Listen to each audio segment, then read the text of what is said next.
Hi, everyone. I'm Megan, And I'm Kirsten. and together we are Ex-Mormon Snark. We are here for family night, trading our testimonies for truth bombs. And spilling all the Mormon tea and coffee and tobacco and alcohol and reading from the Book of Mormon Reader from 1978. I think that's And when yours what year? was. And What year is yours? mine is 96, 97. Very nice, very nice. Mine And is tonight, 97. we are reading one of my Yeah. very favorite stories from the Book of Mormon. It is the story of Abinadi and King Noah. And Yes. spoiler alert, someone gets burned at the stake at the end. And it's not the Yeah. bad guy.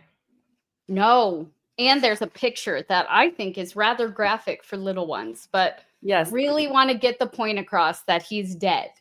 So, I mean, I think mine is probably, well, no, mine is pretty graphic.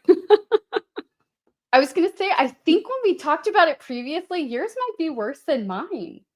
I think But it I might be. remember. And that's generally the way that mine goes, is that, these things have softened over time. I have to say, I remember having the felt board. Any of our ex-Mormon listeners that maybe had the felt board as well. And it was graphic. It had the flames and you Yep. put him in the flames or the flames went on top. But anyways, it was not subtle. To say It was the not least. subtle. So, Yeah, that's very, very true.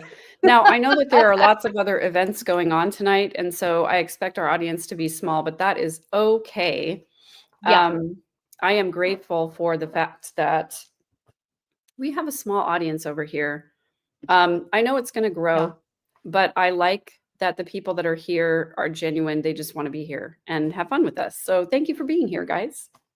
I think we should have some sort of more open Q&A too, since there's only a few people here. Oh, all right. Well, yeah, since we mean- only have a few people in the chat, if you want to ask some questions, we do need to keep it at about an hour, but I think we'll get through all this and have plenty of time for some Q&A. I think so. This Yeah. is a longer story, but it moves along. Yeah. So yeah. First of all, I think we should introduce our family home evening treat. Kirsten, did you stick to the recipe? I did, because I had all of the things. So I'm going to stir mine up because then you can see. Can you see it? I have pink glitter in mine. Exciting. Yeah. And I have my special glass just for family night. That's how I justified getting it. So I have my Exmo Cosmo. I love a good Cosmo. rhyme. Yeah. So here we are. I love that. I did not follow the recipe, Kirsten, mainly because I had some catastrophic car events that needed taken care of, and I did not get to the liquor store or to any store for that matter.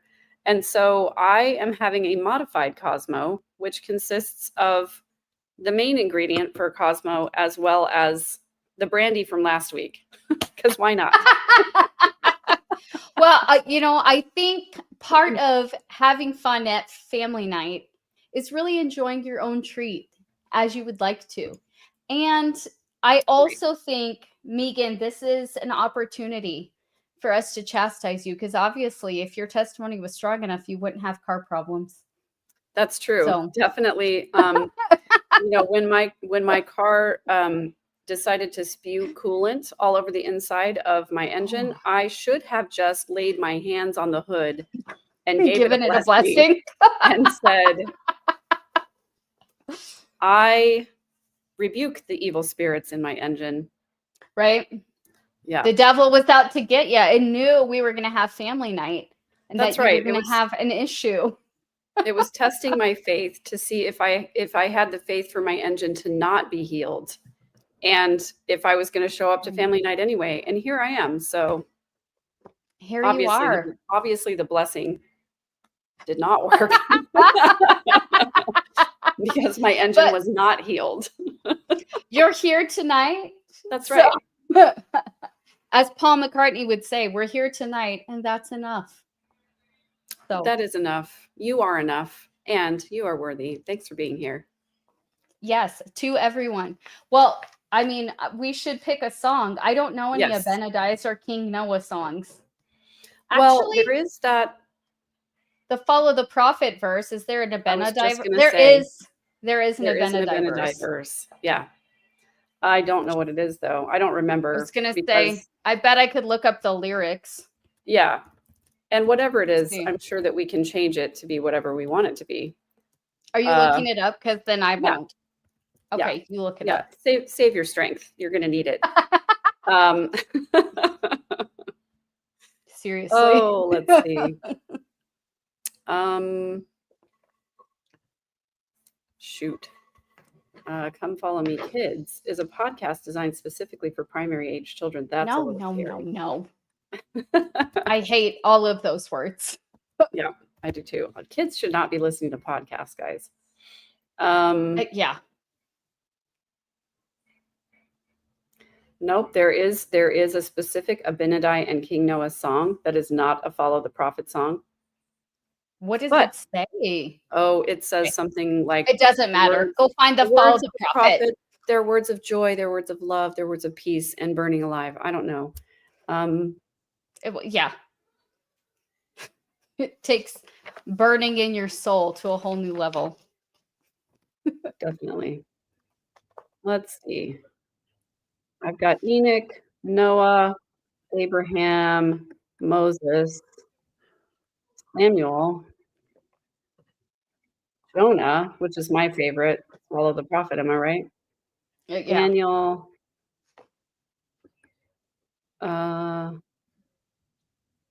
No, there is no Abinadi verse. I'm sorry to tell you. Do they talk about him with Ammon? I feel like there was a part where they talked about him, but I might be totally wrong because Abinadi has a lot of syllables for that beat. Abinadi the prophet. That's what I remember, but that's all I remember. Oh my gosh, what if they took it out because it said he was like burned or something? I wouldn't be surprised. You know what? If I had had any brain space this weekend, I could have written my own verse of Abinadi the prophet. 100%. I'm not looking it up. The point is, we can't find it. Yeah. The point is, sometimes we skip the song because we just don't want to. So, and then our prayer is, God bless us to have a better song experience next time. Agreed. Amen. Cheers. And all right. I think on that note, do you want to go first? Do you want me to go first? I believe it's my turn to lead off the lesson this time. So, yes. Here we go. Oh, wait, really quick.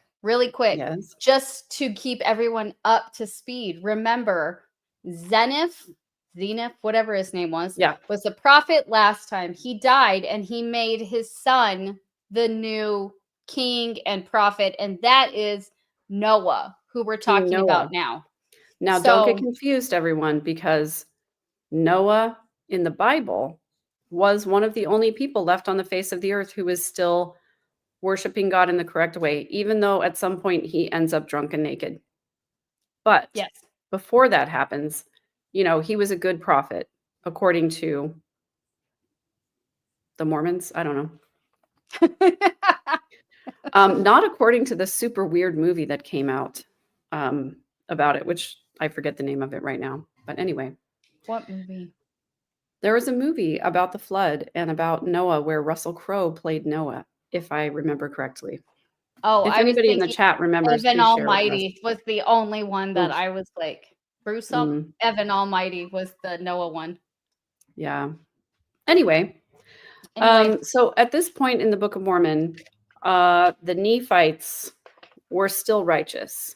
They're still righteous, even though they had at this point. They had many wars with the Lamanites, and God gave them special strength. Remember last time, along with the sword of Laban, right, which is almost always present. Correct. All right. Well, some Nephites went back to the city of Nephi, and at first they were righteous. Sure. But then a man named Noah became their king. He was wicked. He did not obey God's commandments. And you can tell he was wicked because he is dressed in a purple robe, which is much too fancy. And he's got a crown on his head. Oh, and mine is wearing tons of jewelry. He's very gaudy. Mine is too. and his belt is Wow. encrusted with jewels and whatnot.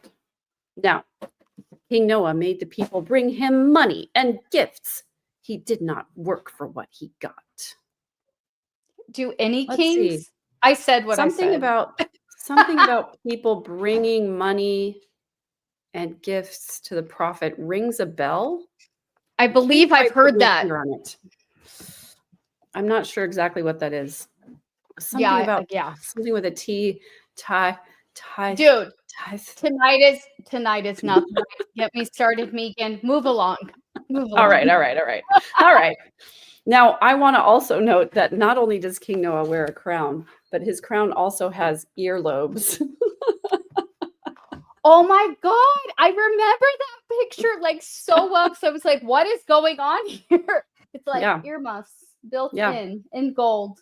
I mean, as we know, piercing your ears is not sanctioned in the Mormon church. So probably King Noah couldn't wear earrings, but he wanted something that was, Yes. fancy right next to his face. I would like to point out, because I don't do the starring, Elizabeth said it's Mr. T, and I agree. That is a very Mr. T That like is, yeah, picture. it is. So yeah. Yeah.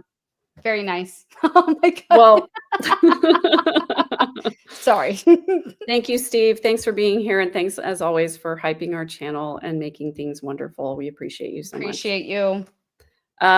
So I also want to point out in that picture where I mentioned the ear cuffs. Yes. The caption under this picture is, "He loved to do wicked things." And in this picture, we can see him drinking out of a gold goblet, hanging out with women showing their torn shoulders. And in the background, there's a man lying down and a woman with him. With him. Capacity. Wow. Or a kid's book. That's all I got to say. All right. Yeah. They all have their clothing on except for the woman with the pornography shoulders. Oh. King Noah chose wicked men to lead the church. They taught the people to sin. Of course they did. Rude. He made the people build him big buildings. They cost a lot of money. Who does this sound like? Who does this sound like? Does this sound like anyone else that we know that builds big buildings that cost a lot of money?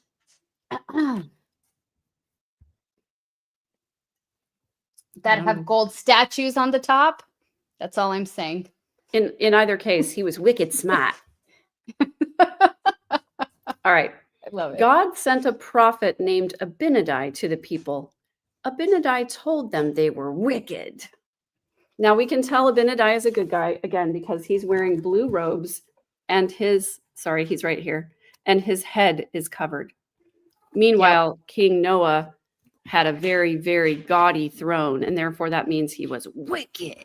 Right? Always when you have a gaudy throne, that means you're bad. You're the bad.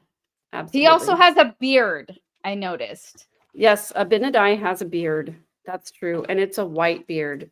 Well, So you'll see in mine, he has no beard, but King Noah does. He's clean shaven. Yeah, because apparently they modified that by the 90s. Yes, Trevor, thank you for this astute observation. Abinadi about to die. That's how we know. Because it's in his name. Correct. That's probably what Joseph Smith was thinking when he wrote it. He was like, what do I name a prophet who's about to die? Abinadi. Abinadi. Fixing to die. Abinadi, Abinadundai, about to die. Okay, here we go. Abinadi said they should repent or they would be punished. King Noah was angry with Abinadi. He sent men to tie him up, because women would be a completely different story. They brought Abinadi to the king. And here you can see him being walked away in shackles. No. Like a criminal.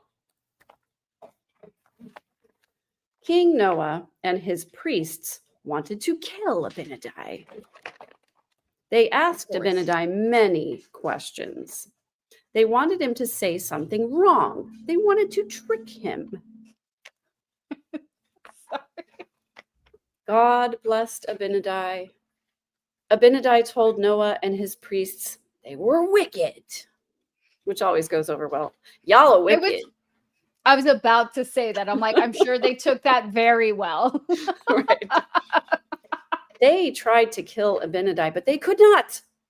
God helped him. God had more for Abinadi to teach. Of course. So much more. But how much more? Because in verses 1 through 3, he's got more to teach. And then in verses, the next chapter, basically. I don't know. Anyway, going on. Abinadi told them they would be punished if they did not repent, which always makes me think of Arrested Development when Lindsay is trying to punish her daughter for the first time. And she says, I punish thee. Thou art punished. I love and that I agree with you, Sassy Rebel. God helped him until he didn't. Right? Okay. I'm glad you brought that up because I always thought that, honestly, growing up. I was like, why did God let that happen? Because he could have done whatever he wanted. But I mean, that also applies later. Do you remember when they watch in another chapter, I'm getting ahead of myself in the Book of Mormon, but you know what I'm talking about, where they watch all the people. That part really bothered me as a kid. Right. And also it reminds me, Kirsten, since we just recently recorded this episode on the magic underwear, that it is a shield and protection to you until your work is finished on the earth. So apparently Abinadi's work is about to be finished on the earth. Right? And he's like, no more. He is not wearing any garments. Oh, or they cut them off. Oh. To be wicked. Yeah, maybe. I mean, that sounds on brand if you're trying to be wicked. You'll be like, we have to burn you. Let me get rid of your garments. That way, the flames will touch your skin instead of your garments. Just to make sure. Right. All right. Anyway, so he told them they'd be punished. He told them about Jesus Christ. Abinadi told them to obey God's commandments. Just, guys, like his sales tactic was basically, come on, guys. Just obey the commandments. Come on. He told the priests. I think he said more than that, because that doesn't seem like burning someone worthy. So there had to have been a little bit more. That's all I'm saying. Yeah, we're going to have to do some mental gymnastics to get to the point where it was okay to burn him. So, yeah. Anyway, he told the priests they should teach the truth. They should help the people. They should love God. Of course. Noah and most of his priests would not listen to Abinadi. They sent him to prison. And this is Abinadi protesting and saying, I'm innocent. A one-armed man did it. I love that. But do you get the reference? Because that's important to me. The one-armed man? I know the six-fingered man. Sigh. Just tell me. Just don't. We're gonna have to break up now. What is it? Now I'm going to be like, watch, I know. It's The Fugitive. Oh my God. Harrison Ford. Yes, I'm familiar with Tommy The Lee Fugitive. Jones. Right. I loved that movie. I liked the second one better, though. Wasn't like I didn't shoot my wife. I don't care. There. See, I did remember. It was Wesley. The second one was Wesley Snipes and Robert Downey Jr. If you haven't seen it yet, plot twist. It's very big plot twist and very good. Steve. And I remember specifically that he takes Dramamine because that is the medicine that is a big deal to me. So. Steve, it's the Princess Bride, the six-fingered man, Inigo Montoya. No, that's who he needs to find. Yeah. Yes. I noticed you have six fingers on your left hand. Anyway. All right. Alma was one of the priests. Well, to be clear, they don't really say this well in the book, but we just heard that Noah and most of his priests would not listen to Abinadi, so they sent him to prison. One of his priests was Alma. He turns out to be a good guy, we think. Yeah. Well, yeah. He believed Abinadi. He asked Noah to let Abinadi go. Noah was angry with Alma. He sent the soldiers to kill Alma. They could not catch him because look how fast he running. Running. Oof, he's fast. He's so fast. Alma became righteous. He repented of his sins. He wrote what Abinadi had said. Noah wanted Abinadi to change what he had said. If Abinadi would not change, he would be killed. It's like, take it back. We are not bad guys. You're a bad guy. Right. And so Noah was like, take it back. And Abinadi was not. I will not take it back. Nope. Nuh-uh. And then Noah was like, yaha. And Abinadi was like, nuh-uh. And he was like, reverse card. You're the bad guy now. Dang. Abinadi knew he had told the truth. He would not change his words. No. Noah told his soldiers to kill Abinadi. Abinadi was burned to death. Abinadi was not afraid to die. He was a righteous man. And so much like the monk who set himself on fire, Abinadi just had zero facial expression while he underwent this super graphic and horrible death. But wait, there's more. There's more. Lest ye think that is the end of the story. Wait to see if King Noah gets his comeuppance. Does anyone want to place a friendly wager as to whether or not King Noah will get his comeuppance in the end and what that comeuppance might be? Kirsten, I know you know the story, but do you have a guess? He gets what he deserves. Okay. That's all we're saying. All right. He got exactly what he deserved, which was wait, punishment. You spoiled it. I know everybody was on pins and needles. We were going to have a very cliffhangery kind of thing, but anyway. Dang. I'm not good at this game. Sorry. It's okay. It's okay. We forgive you. Everyone is just as surprised to hear you say it as they would have been if you would have said it 5 minutes later. So right. Yeah. Yeah. All right. Well, in the very next frame, Abinadi was not afraid. He was a righteous man, blah, blah, blah. Okay. God punished Noah and his people. What? Of course. The Lamanites came to fight them, which right now the Lamanites are still wicked. And so they're very bad. And so having the Lamanites come to fight your people, that meant you must have been really bad. Like really, really bad. Right. Noah and his people ran from the Lamanites. Noah told the men to leave the women and the children. You're like, screw those Are we guys. shocked? Are we really shocked? No. I just want to say, like, throughout this cartoon, Noah is also depicted as a rather portly man. Yes.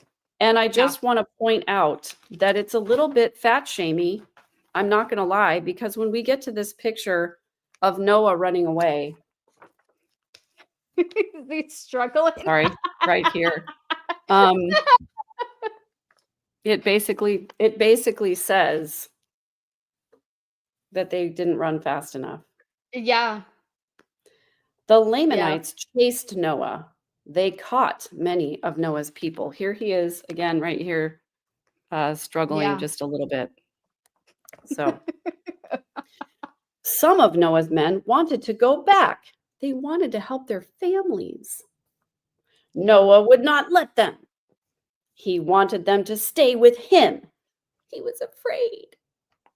Shocker. Noah's men were angry with him. They burned Noah. They went back to their families. That's literally all it says. It doesn't say what they did to him.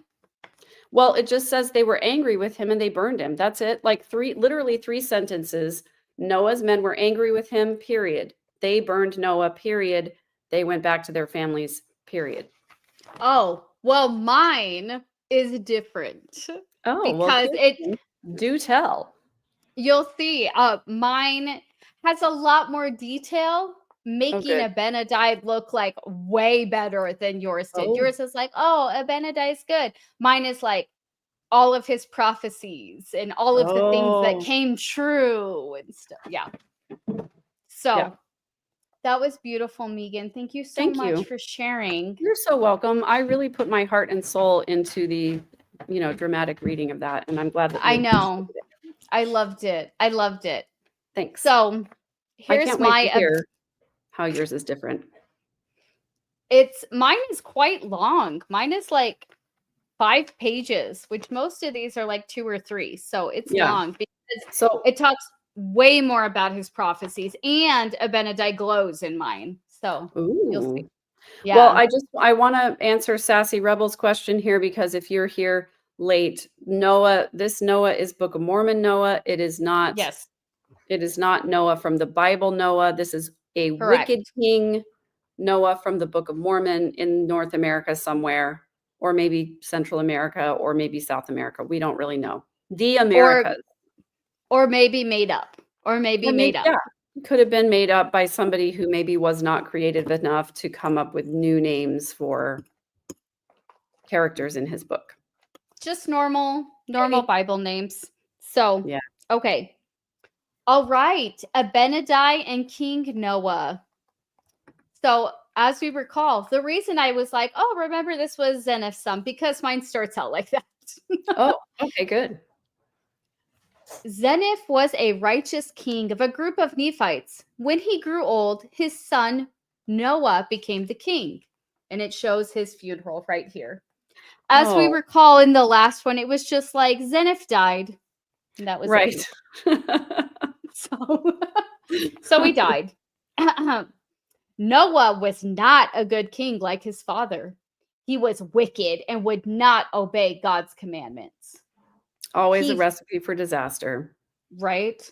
Now, mine seems like he's being a little bit more, I don't even know what. He forced his people to give him part of their grain, animals, gold, and silver. And as you can kind see, of familiar. my King Noah does not have a crown, but he does sit Oh, on a throne, and he all has right. a beard. So, And he's not and he wearing has purple, cape. and he No. seems to be a little bit more physically fit than my Noah. Well, I mean, some of these pictures you can definitely see there's some man boobage going on. You'll see like Okay. over here. Yeah, he has a bit of a belly, so he must be drinking beer a lot, and Yeah. I mean, engaging a lot in of these lasciviousness. he's holding a cup and eating Mhm. food and stuff, so yeah. So he's just perpetually drunk. He's an alcoholic, and I mean, as we drink ours, right. that's all I'm saying. Well, Okay. I mean, I guess there's a difference between perpetual drunkenness and occasional drunkenness. On Mondays only. I'm only on Mondays. All And right. at other times when we're recording, but whatever. It's fine. King Noah did this because he was lazy. That's literally what it says. I literally just talked about lasciviousness. Did you not? Oh my gosh. Like I'm a prophetess, if I do say so myself. Yep. King Noah did this because he was lazy. He made the Nephites give him everything he needed. Everything. All right. Let's not get into it. All right. Moving on. He replaced the good priests his father had called with wicked priests. These wicked priests taught the people to sin. Yeah, So- that was prominent in my book also. I Yeah. know that there's a scripture reference, but I don't really feel like looking up exactly what he was telling them to do. I mean, Megan, you're going to love this. Ready? King Noah had many beautiful buildings made, including a large palace with a throne. The buildings were decorated with gold, silver, and expensive wood.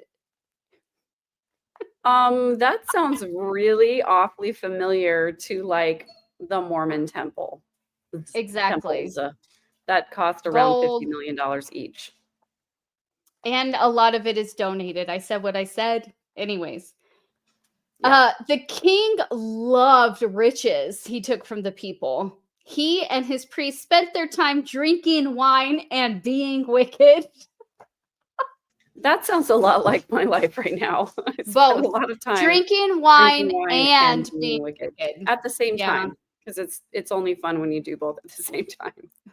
I want you to know here in this picture, they are drinking, but also they're laughing about the things they took. Do you see in their hands? They're Loud like holding. laughter. Yeah. All right. God sent a prophet named Abinadi to Noah's people. Abinadi warned them if they did not repent, they would become the Lamanite slaves. When King Noah heard what Abinadi said, he was angry. He sent men to bring Abinadi to the palace so he could kill them. Do you think they're trying to convey to us that being angry is a sin? Because that's the message I got. Apparently, yeah. No feelings. In that case, I'm sinning all the time. Right, same. Abinadi was taken to the king. King Noah and his priest asked him many questions. They tried to trick him into saying something wrong. That just sounds like a court of law. That's all I'm saying. Okay. Yep. And also, same exact wording from my book. I just want you to know they continued carrying that Beautiful. forward. Yeah. Abinadi was not afraid to answer their questions. He knew God would help him. The priests were amazed at Abinadi's answers. So, trickery doesn't work on him. They were amazed. And that proves that he Yeah. was telling the truth. Yeah. And yes, Trevor, correct. That's like God's favorite thing to do in the Bible. Don't incur Okay. the wrath of God, but also don't be angry. Don't be angry. Only righteous anger, remember? That's right. The King Noah was angry and ordered the priest to kill Abinadi. Abinadi said if they touched him, God would kill them. That's ironic because, I mean, technically, I guess that happened later. But I mean, sort of in a way, but also it was like God did a flex and he was like, I guess. don't touch Abinadi or you're going to get shocked. And then Well, later you're he gonna was like, see- go ahead and touch him. It's his time It's is fine up. now. His work is done. Right? You'll see the next picture. The Holy Ghost protected Abinadi so he could finish saying what the Lord wanted him to. Abinadi's face was shining, and the priests were afraid to touch him. Speaking with power from God, Abinadi told the people about their wickedness and read God's commandments to them. So, I bet that was exciting. I'm trying to avoid the ring light. Sorry. Here's Abinadi. He's glowing as if he were a bottle of Mountain Dew. So he has the Spirit of God, obviously, because he looks like he's got some sort of radioactive power going on. So, yeah. Maybe he was actually radioactive and that's why he caught on fire. I don't know. Maybe. Science? I don't know. Okay. So he read them the commandments, which, always goes over well when you're reading people the commandments. Yeah. When you're telling people how to live their lives, what goes really, really well is to just quote the 10 commandments and say, right. God said, thou shalt not bear false witness against thy neighbor. I've noticed the adultery one is the one a lot of people have a lot of issues. Right. Yes, anyway. Both quoting and following. I don't know. There's something there. He told them Jesus Christ would be born on the earth. Jesus would make it possible for people to repent, be resurrected, and live with God. And they have a picture of the nativity. Oh, so cute. Yeah. Bringing in Christmas early. Aw. Abinadi told the people to repent and believe in Jesus Christ or they would not be saved. Something I'm told every day on TikTok. There he is, so we all know. Right, the Savior is there, so obviously that's how we know he was teaching about the Savior. Got it. Exactly. King Noah and all but one of the priests refused to believe Abinadi. Noah told the priests to kill Abinadi, so they tied him up and threw him in prison. And look how sad he is. He's like, oh, I hate prison. He's doing the perp walk right now. And isn't everybody kind of sad during the perp walk because they know they're guilty and they're like, oh, man. They're like, I never liked that guy.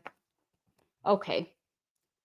The one priest who believed Abinadi was named Alma. He asked King Noah to let Abinadi go. The king was angry with Alma and had him thrown out. He said, get out of here. Then he sent his servants to kill him. Alma ran and hid, and the servants never found him because he's hiding behind this rock. Oh, hiding behind a rock is new. Yeah. But yeah, not really also. Good hiding place. Just like Adam and Eve ran and hid. Oh, we haven't done that episode yet, but we have. Well, yeah. Yeah, I mean, Nephi and his brothers hid in the cavity of a rock for a while and That's stuff. true. Yeah. After spending 3 days in prison, Abinadi was again brought before King Noah. The king told Abinadi to take back what he said against him and his people. King Noah told Abinadi if he would not deny what he had said, he would be killed. And look, Abinadi is so mad. He's shaking his fists. He's like, just change your mind. Abinadi knew he had spoken truth.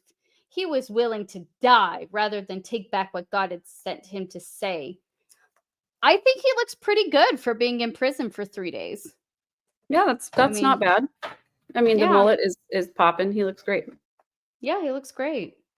King Noah ordered his priests to kill Abinadi. They tied him up, whipped him, and burned him to death. Before he died, Abinadi said King Noah would also die by fire. Ooh, so there he is. Dun, dun, dun. See, here, mine has no flames, but there's smoke. So it's like... And we all know where there's smoke, there's fire. True dat. But also, I just have to say... Yes. Is it possible that, King Noah's priests already kind of had a burning idea in their mind? And then Abinadi was like, if you burn me, you're going to get burned. And then the priests that did decide to light him on fire were like, well, we did it to that guy, so we might as well do it to this guy too. I don't know. Yeah.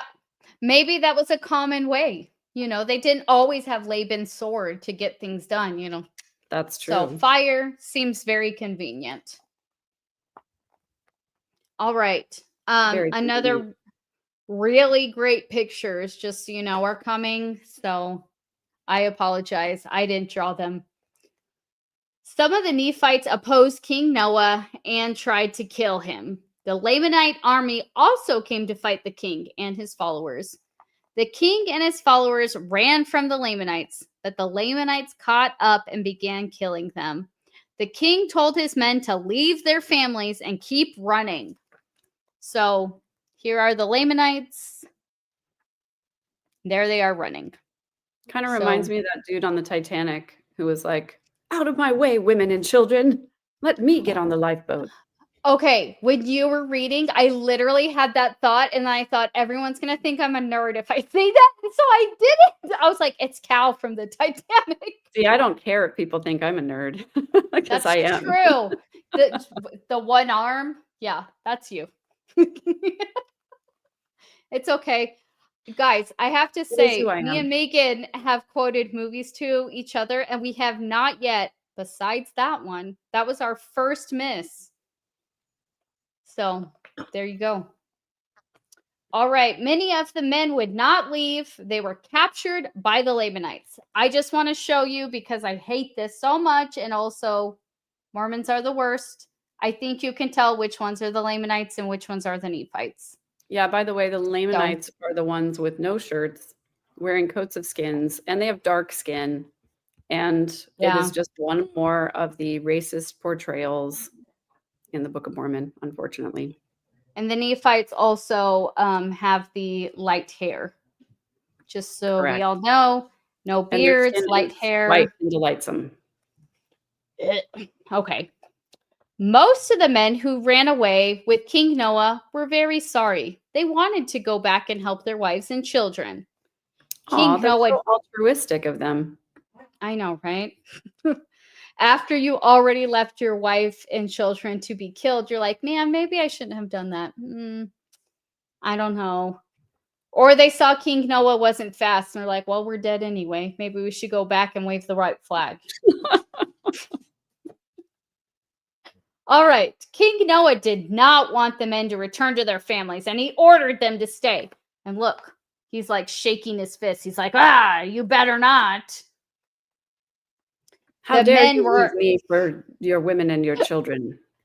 I didn't look at this picture previously. It's pretty funny.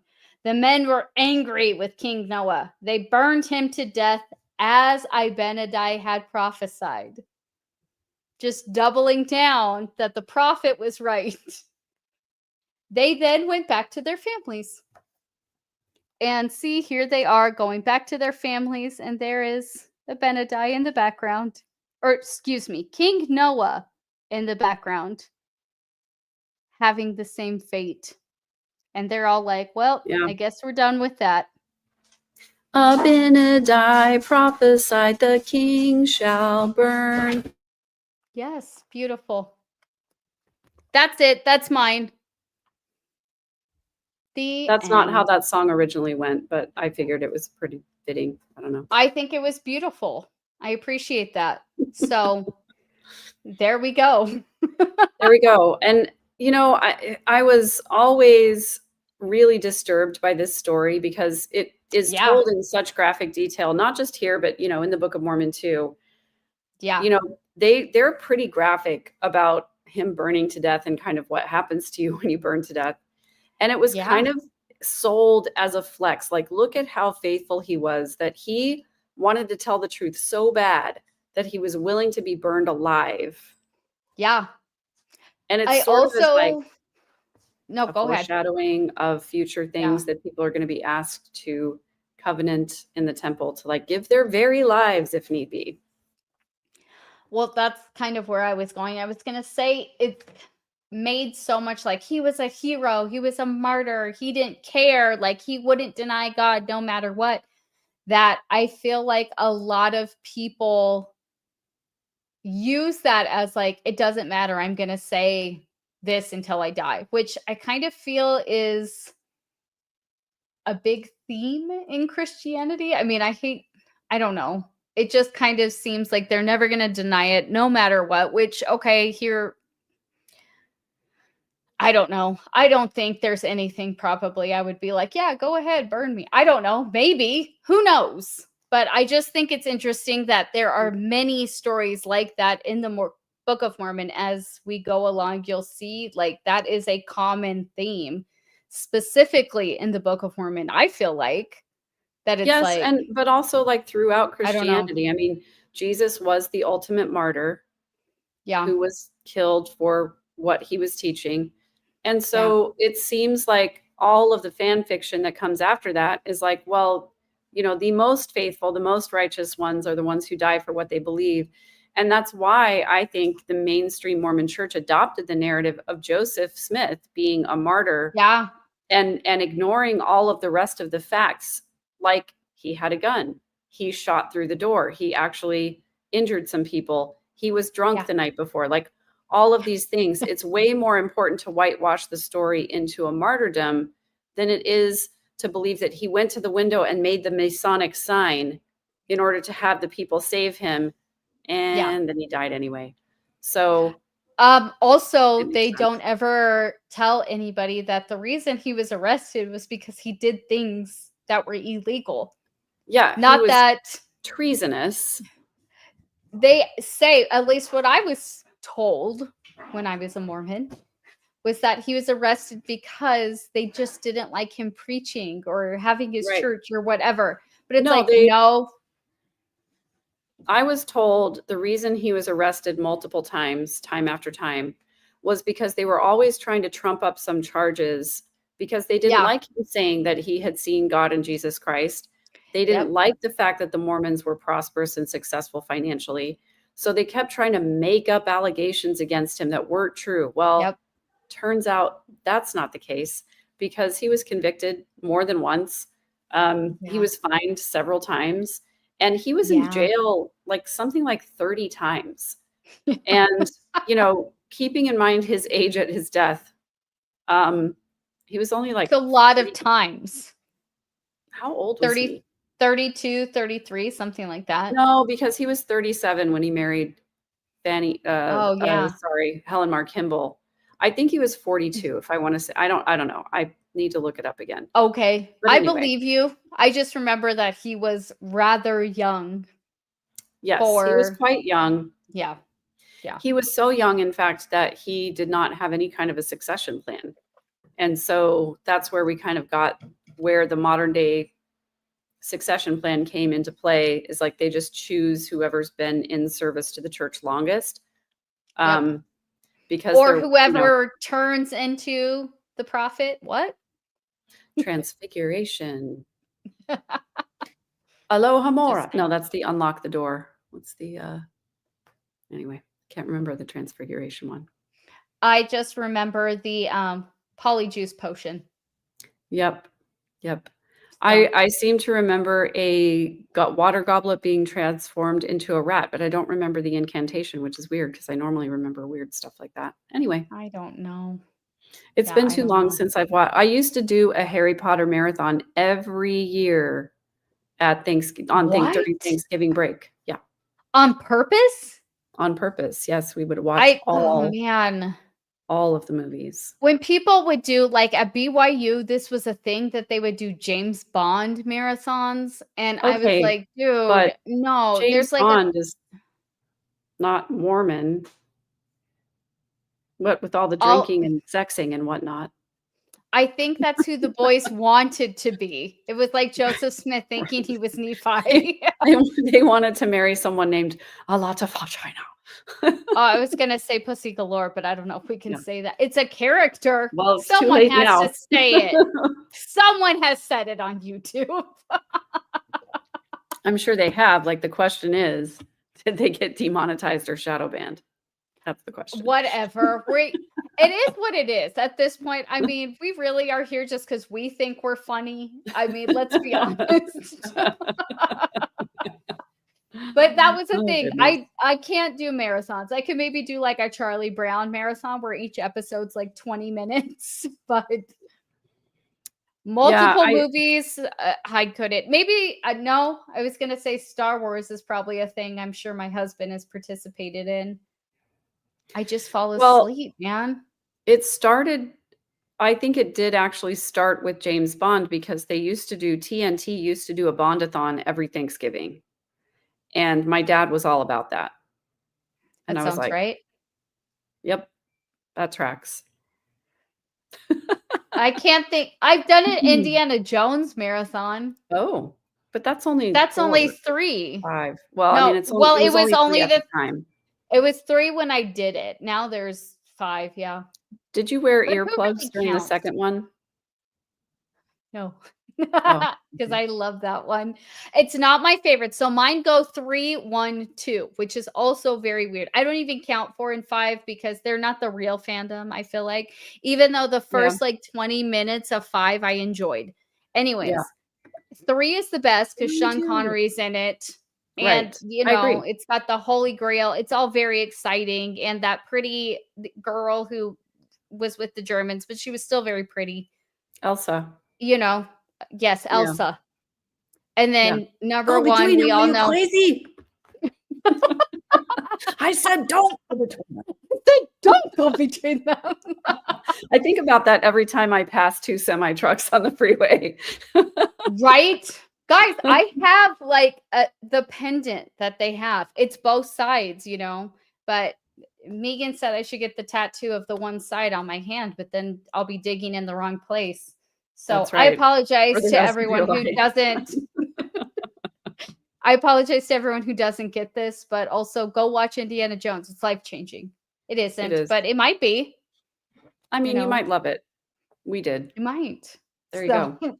Anyways, Harry Potter marathon on Thanksgiving. That is a lot of movies, and they are all fairly long. Like, how? Yes. Why? It takes 21 hours to watch all 8 of them. Who would do that? Well, I did several times. several times. And I have to tell you, I did it everywhere from like, let's start really early in the morning so that we Okay. finish, you know, by the next morning.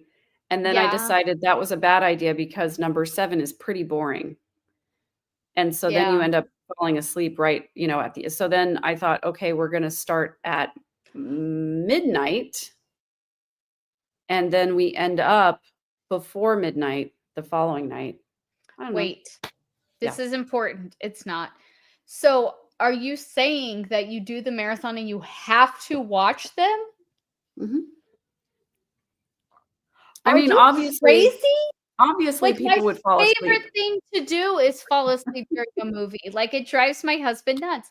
We have this we have a theater, and he's always like, "Let's go." I literally told him, I was like, "Can we watch a movie tonight? Because I need a good sleep, because I always fall asleep when we're watching a movie." I And mean, I'm the like, point "I of just." a home theater is to get really, really comfortable chairs you don't mind sleeping in so that you then put a movie on and fall asleep. That's And the way it that works. works. And ours are wide enough that my dog sits next to me. We have 4 dogs, but my dog that is I have a Your favorite dog, favorite? okay? Your favorite, I just love say it. him. Yes. Yeah. And he sits next to me and he keeps me warm, and it's like a very snuggly experience for both of us. And I immediately fall asleep. I'm like, "What a great movie. I can't wait till it starts." And then I'm done. And then I always wake up like as the credits are rolling, and John's like, "Oh, did you love the movie?" I'm like, "Yeah, I loved it." We were like 4 years into our relationship before he realized I was waking up just as the movie was ending, and I'd be Yeah. like, "Oh my gosh." I literally started looking up the movie. Like, if we went to the movies and I could tell I was gonna fall asleep, That I would is look so it wrong. up and I would read the Wikipedia. So then when it was over, I could talk to him as though I had seen the movie. I I mean, I know. get it.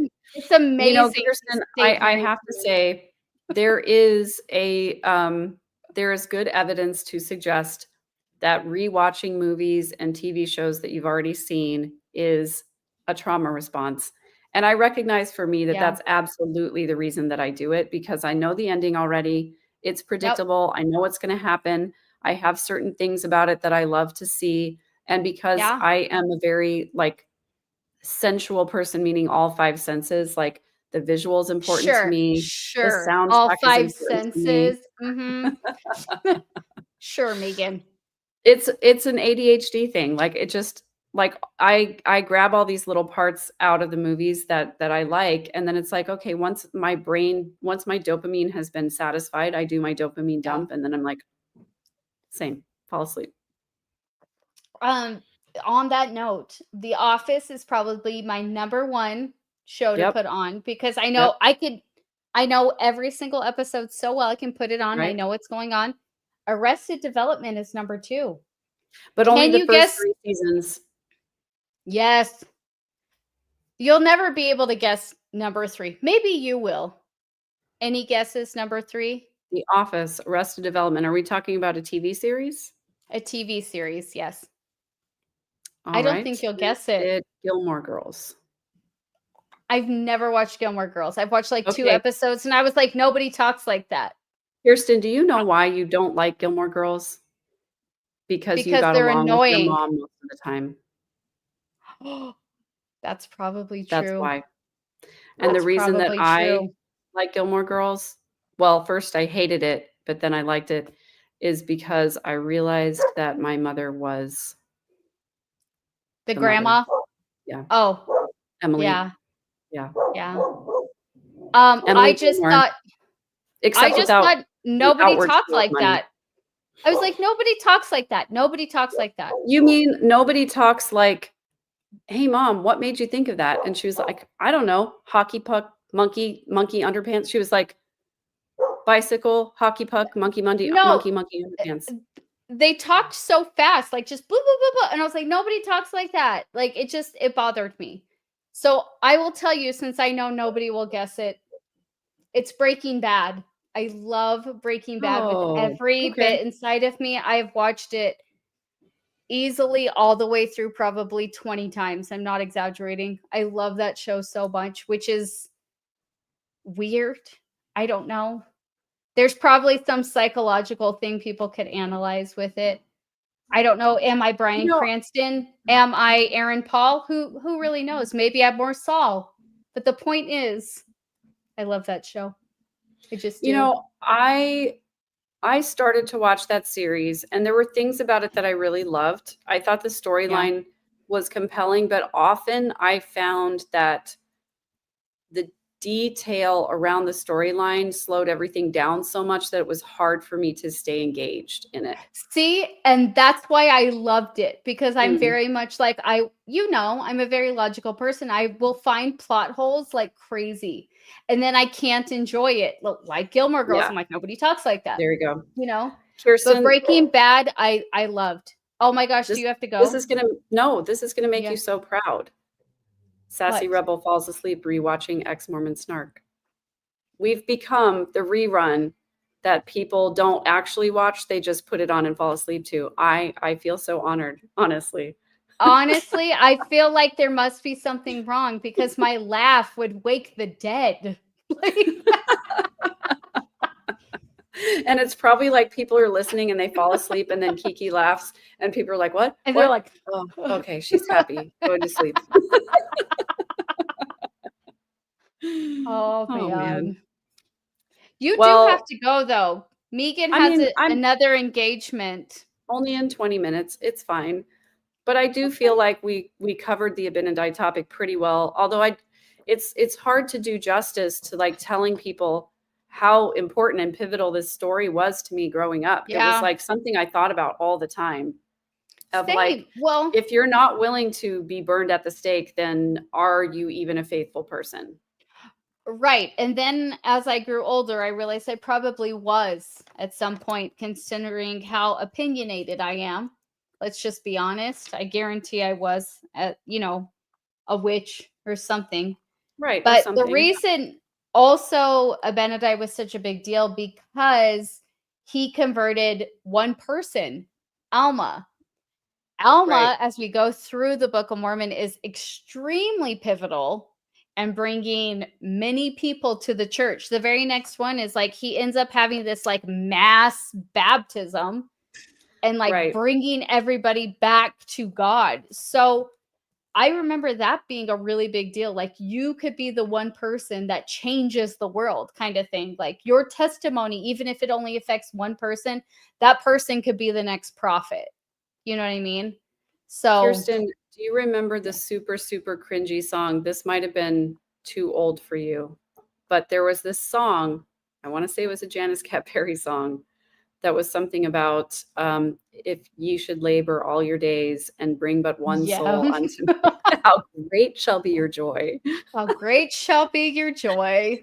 So it's like, even just one person, bring one person. So you have to convert all your friends, because even if you try really hard and you only ever convert one of your friends, how great shall be your joy in the kingdom of our Father. And it was one of those, just like remember when we talked about A Child's Prayer, and how it was like you sing one part, then you sing the other part, then you sing them both together. Same thing with Armies of Helaman and Sisters in Zion.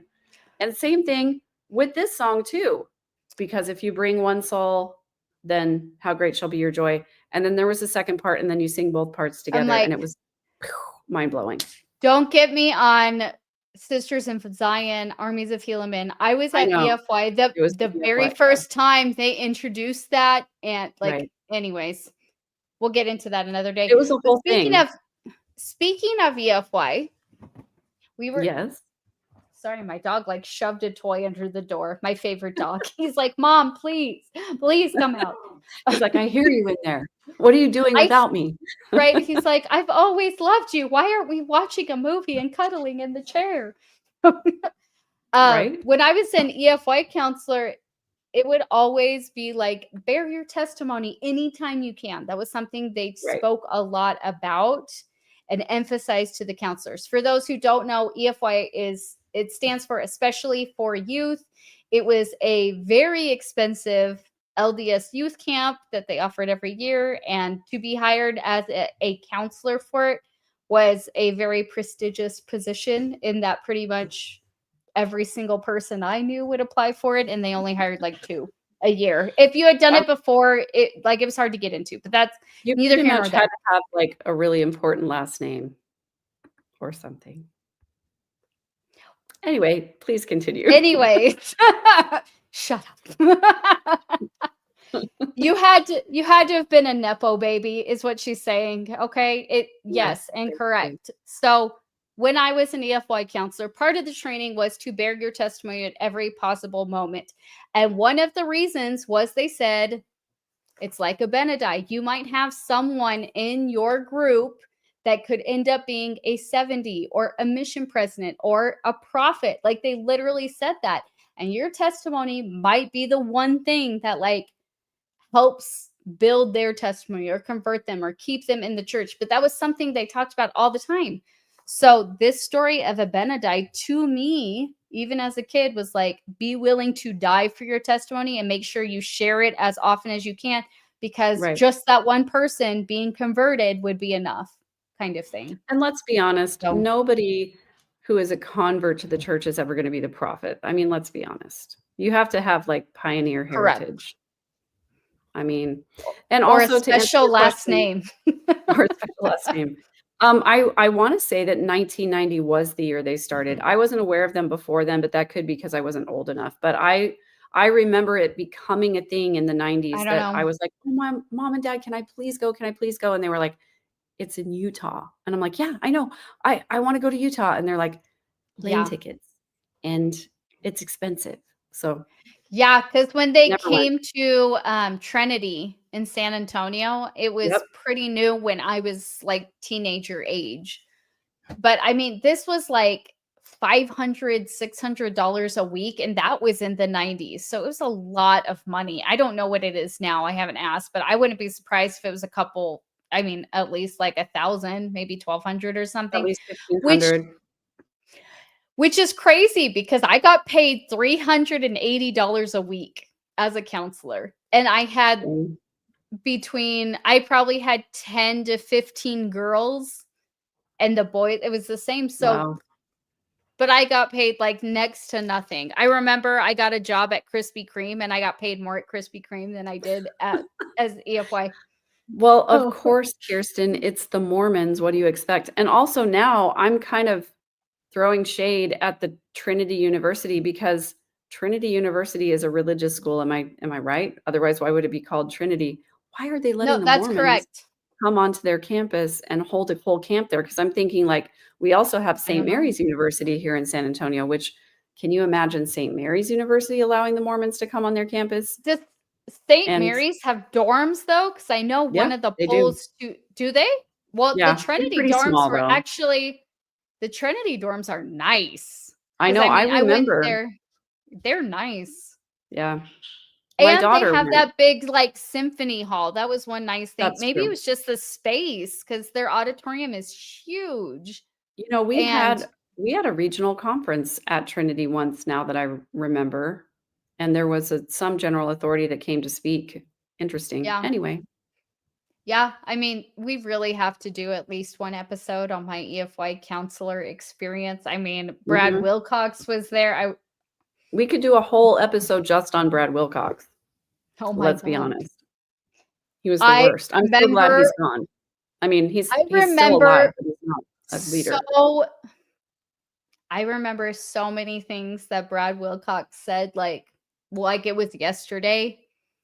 And as a counselor and a youth in the program, to me it was very like, of course, in testimony building, but as an adult I'm like, that is so messed up and manipulative. Like, it just, there were a lot of things that he said that was very manipulative, very questionable. Especially to go to EFY, you're between ages of 14 and 18. It's like high school years. And, you know, that's such a vulnerable time in your life. And he used that to his advantage, in my opinion. I mean, you could just say he's a great youth speaker. I don't like to assume that he has nefarious intent, but to me, it was emotional sensationalism to the max, you know? to make kids that were having a hard time have all these good feelings, and you could change the topic to literally anything and you would still have those good feelings because it's motivational. I mean, you might as well brought Tony Robbins in there. I'm going to call Brad Wilcox the Tony Robbins of the Mormon Church. Well, Tony Robbins is Mormon also, and he had a lot Wait, of... is that true? How do you not know that, Kirsten? He's I have 100% never known that. Mormon. No, is he? Tony Robbins? He's 110% Mormon. There is nobody more Mormon than Tony Robbins. No, is that true? Chat, can you back me up on this? I can't believe I just said that. No, you need to go and like chat GPT that or something. Is that true? Because I feel like that's something I would know. Come on. Really? No, he's not. I'm looking in the chat. Did anybody say that? It's Tony Robbins. There's no way. I'm not surprised either if that's true, but I don't believe that's true because... Come on. The veneers, the tan skin, the private jet. I didn't say he didn't look like he couldn't be. I said he's not. Okay? 10 toes down. I'm saying it. Let's do a bet right now. What do you want to bet? I actually, to be honest with you, Kirsten, I actually don't think that he is. You are so full of... But he is so Mormon, though. Like for somebody who's probably not Mormon, he's the most Mormon. Like, don't you agree? No, he's just a grifter. I'm sorry for anybody that loves... I'm not sorry. That's why I'm saying it. And that's why I'm saying he's not. Because if he was Mormon, I guarantee you would be out there. Everyone's like, Ryan Gosling is Mormon and blah. You know, like that's their favorite thing to talk about is celebrities that are Mormon. And honestly, tons of Mormons love Tony Robbins. So if he was... That's true. They would all know that he was, and it would be talked about constantly. That could be true. I guess the only reason why I hedge on my maybe he's not Mormon is because he does look a little older lately. And most Mormons that age, you know, look super young because they have the special blessings of the priesthood. So, Megan, you know, you're going to get us canceled. Everyone's going to be like, Megan Connor says Tony Robbins is Mormon. And then I'm going to be associated with that. But no, but not look, probably. He's not, Kirsten, because you and I both know. They would talk about it. What? They would. You're right. But you and I both know, first of all, he's got veneers. He's got gray hair. He's got tan skin, and he's a grifter. That sounds like a relative of mine that you and I both know very well that your dad was frenemies with. Oh, I know exactly who you'd be talking about. They could practically be brothers. Is Tony Robbins the same? I don't want to get canceled either. So all I want to say is Tony Robbins at least makes a lot more money because he's at least a little bit believable. Yeah, which is maybe why he's not Mormon, because you know he's not giving 10% of that to anybody. I mean, you might as well say Joel Osteen is. Well, I mean, to be fair, Joel Osteen did not allow poor people to come into his church during the flood. So that's a very Mormon. That's true. That's true. It does sound like the Mormons. So whatever. I mean, this is definitely one of those times where our channel is aptly named. Oh my gosh, guys. It's nothing but snark. 100%. I mean, so have you Steve, seen that guy? I believe you. If AI says he's not Mormon, I believe you. I'm just saying there are a lot of AI says AI is always right. Don't clip that, guys, or do. I don't care. What was I gonna say now? Dang it. It was funny and now it's gone. Thanks a lot, Megan. I'm so sorry. I'm so sorry. It's okay. I don't know. Oh, no, I remember. I was going to say, I know he's not Mormon because people I have worked for who were Mormon talked about how much they liked him. And if he was Mormon, I guarantee you they'd be like, we had lunch together. Did you know he was Mormon? We had lunch together. Did you know he was Mormon? We hang out. Did you know that his daughter's going to marry my son and we're going to be a royal Mormon family? Don't even, man. My favorite thing of not being Mormon is not having to go to Mormon weddings. They're the worst, man. They're so the worst. Depressing. Well, yeah. One of these I don't days, know. we'll do an episode where I tell you about the time that I went to my friend's gay Mormon sister's straight Mormon wedding. I love it. I need to hear about this because I know the people involved and I want to know. Yeah. Megan, maybe this is just the Cosmo talking. I'm going to ask you, do you think I should ask the chat the question I asked you earlier and get feedback, or should we leave that where it is? I think we could do a whole episode on that. So maybe we should just do a Q&A another time. Sometime. I don't know. It's up to you. If you want to do it right now, you can. I only have 10 minutes left though. We only have 10 minutes. This is for the group. And please, sincere feedback. So I have a family member that reached out to me today. It was a family chat.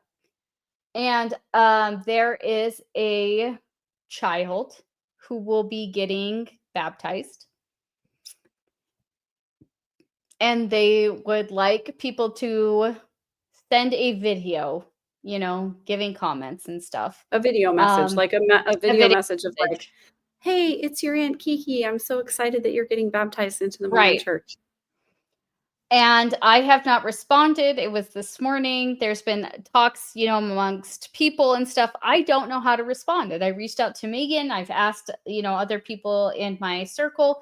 I don't know how to respond because I want to support this younger individual and let them know, like, I care about them. But inside me, I just feel sick to my stomach and knowing that this sweet little person is going to be indoctrinated into something that hurts my heart so much. Yeah. When I've had previous, young people in my family be baptized, they all knew very much I wasn't in the church, and my mom was kind of the barrier between us. She's not here anymore, and honestly, I'm really struggling on how to handle it. And I asked Megan. Yeah. Megan was kind of at a loss. Every person I've asked is kind of at a loss. So chat, if anybody has any sort of sage advice, I will take it. If not, then we're all on the same page. And To be fair, before the video response was involved, sister invited you to a Zoom link.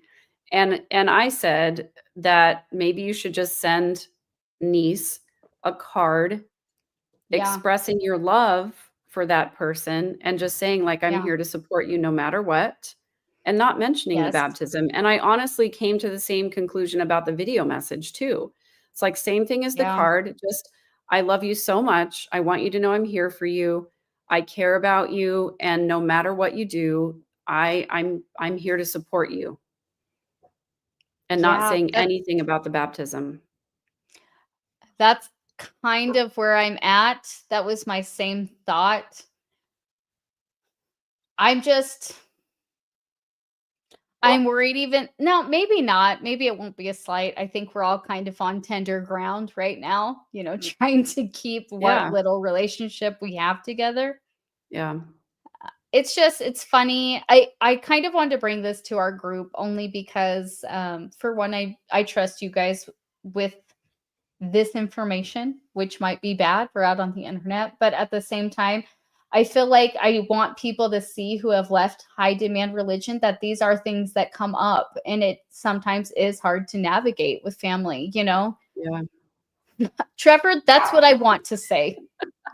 That is what I want to say. Little background is I didn't have a relationship with a good part of my family for several years after I left the church. I think partly on their part on my part. I'll be honest, I'll take responsibility in that. But when my mom got really sick, we tried to repair those bonds just because my mom had held us together for a long time. And so it still feels very touchy. And it was always like, if I said, I don't really want thoughts and prayers, I don't want to hear about general conference, my mom was kind of the one who conveyed that message. And now that she's not there, I'm having a really hard time saying those things. And I've been very, I guess, I don't say anything when they share a scripture, or they say, thoughts and prayers, or they shared President Nelson's birthday celebration. It's just kind of, that was kind of my thought too. I think treat it as if I was going to someone's confirmation in the Catholic Church, or Right. I've been to bat mitzvahs before, and provided cards and things like that. I think the only reason I'm having a hard time is because these little people are those that I hope know I love and support them no matter what. And I don't want to cause offense to my family, but I also want to show, I don't know, maybe I think it's just because it's closer than just like if a friend invited me to their child's christening. This is very, I don't know. I feel but like at I'm a all over the christening, place. it's different at a christening because it's a baby, and the baby's not conscious of how you respond. In this case, it's your niece who is conscious. The niece doesn't know you've left the church, right? But the sister definitely does. And so my first response, of I don't course, was know. the snarky response of like, are you sure you want me to do a video response to your kid getting baptized? Could it be like, hey kid, this is all bullshit, and I'm here for you when you're ready to get out. Kind of You like have no Trevor's idea response was. how much I want to say that, especially to older people in my family. But Right. So yes, here's they know an I've idea, left. Kirsten. I have they have to have known I've left the church, honestly, the little ones, because at my mom's funeral, I did speak and I did not bear testimony. I didn't say in the name of Jesus Christ, like nothing. I just said, I think I ended with it. I love you, Mom, and I miss you. And like, that was it. I specifically did not want to say any of those words. Right. Because I don't believe it and I didn't want to. And I didn't want to be unfaithful, especially at my mom's funeral, Right. I am covered with tattoos. One of my little nieces came up and she was like, I like your tattoos because they're Disney. And I was like, thank you. And she like pointed out the ones she liked. And they're all very sweet. We have good relationship with all of our nieces and nephews, as much as you can when you live out of state. But it's like just something inside of me is just feeling so sad and kind of icky. But at the same time, I want, these young people to know that I love them and I'm there for them no matter what. Yeah. I don't know. You know what, I don't know. Kirsten, this is what TikTok is for. Record a video of what you would like to be able to say to your sister and to the child. And then, this is actually a really great, People this is will a great go point. off. Consider how you would have felt as a youth getting baptized, having a family member outwardly not supporting the church. What would you have wanted to hear from your aunt? Perfect. That's a great way to think about it. It's exactly what I needed to hear. That's perfect. Yeah. So, well, I love you guys. Thank you for being here. Thanks for your help with Kirsten's dilemma. This is what we're here for as a community, to help each other navigate through this space post Mormondom or whatever high demand religion or no religion that you're coming from, or even if you're just here for the schadenfreude of what the hell do these people believe and why. We're glad you're here. We are. We love all of you. I hope everyone enjoyed. Excuse me, gross. Enjoyed your treat. I will be trying to put together a non-alcoholic version every week as requested by people. Yeah. We want all to partake. We desire all to partake. We desire all to receive it. For all of the people who are not in the Mormon church, that is part of the temple ceremony. So we do desire all to receive the treat, alcoholic or not. And I hope all of you can enjoy. But we really appreciate you guys being here. Hope you have fun. We have an episode on Thursday. Last week, we talked about magic underwear. If you haven't gone to listen to it, you totally should. Yep. It's one of our best. And then this coming week is the initiatory ceremony where the garment is placed upon us for the first time. And spoiler alert, there's nakedness in the temple, everyone. Just be prepared, because that's how that goes. Don't forget, as a parting word, we just always want you guys to remember the most important thing, especially if you're Mormon, and even if you're not. The Lord does not need your money. Have a great night, everybody. Love you guys. See you Thursday.